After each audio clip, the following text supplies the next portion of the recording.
রাসূল সাল্লাল্লাহু আলাইহি ওয়াসাল্লামকে মাত্র দাফন করেছে, শোকটা কাটিয়ে উঠতে পারতেছি না, এখন? আবু বকর বললেন না এখনই।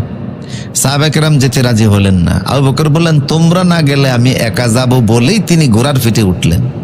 ঘোড়ার লাগাম ধরে টান দিচ্ছেন, তখন সাহাবায়ে কেরাম চতুর্দিক থেকে ঘিরে ফেললেন যে আপনার হাতে আমরা বায়াত গ্রহণ করেছি, ইমাম মেনেছি, নেতা মেনেছি, অথচ আপনাকে একা জেহাদে পাঠাবো, আমরা যাব না, হতে পারে না। ঠিক আছে, আপনি বলেন কি করতে হবে, আমরা যেতে রাজি আছি।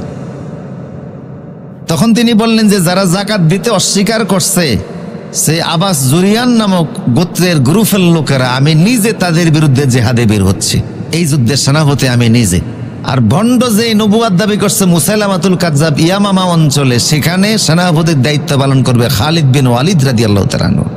আর বাহরাইনের যারা মুরতাদ হয়ে গিয়েছে, সেখানে আলা হাজরামিকে দায়িত্ব দিলাম, তিনি তাদেরকে দমন করার জন্য চাপেন। আর ওসামার যে যুদ্ধ রসুলের জীবদ্দশায় রসুল পাঠিয়েছিলেন, ওসামা হচ্ছে যায়েদ বিন হারেসা রাদিয়াল্লাহু তাআলা আনহুর ছেলে। যায়েদ বিন হারেসা একমাত্র সাহাবী যার নাম কোরআনে আছে, সুবহানাল্লাহ। রসুলের 1,40,000 সাহাবীর ভিতরে মাত্র কয়জন সাহাবীর নাম কোরআনে? একজন সাহাবীর নাম যায়েদ বিন হারেসা। আবু বকর রাদিয়াল্লাহু তাআলা আনহুর কথা বলতে গিয়েও আল্লাহ বলছেন ইজহুমা ফিল গার ইজ ইয়াকুলু লিসাহিবিহি লা তাহজান। রাসূলের সাহেব, বন্ধু বলে আল্লাহ সম্বোধন করেছেন, তো সরাসরি আবু বকরের নাম নেই, কিন্তু এই যায়েদ তার নাম আছে। তিনি রসুলকে সরাসরি আব্বা বলে ডাকতেন, রসুলকে বাবা বলে ডাকতেন। তিনি রসুলের ফালক পুত্র ছিলেন। 7ম হিজরি সালে রসুল তাকে সহ মুতার যুদ্ধে পাঠাইছিলেন। রসুল সাল্লাল্লাহু আলাইহি ওয়াসাল্লাম মুতার যুদ্ধে 7ম নবুয়াতের হিজরি 7ম সালে, 7ম হিজরিতে রসুল ওনাদেরকে মুতার যুদ্ধে পাঠাইছিলেন।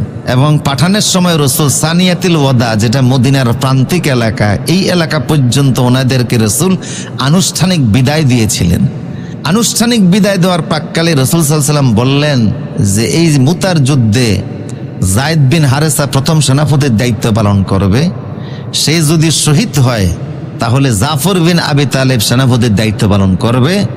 জাফর বিন আবি তালেব যদি শহীদ হয়, যখন শহীদ হবে আব্দুল্লাহ ইবনে রাওয়াহা সেনাপতির দায়িত্ব পালন করবে। আব্দুল্লাহ ইবনে রাওয়াহা শহীদ হলে তোমরা মুসলমানরা তাৎক্ষণিক নিজেদের একজন সেনাপতি বানিয়ে নিও।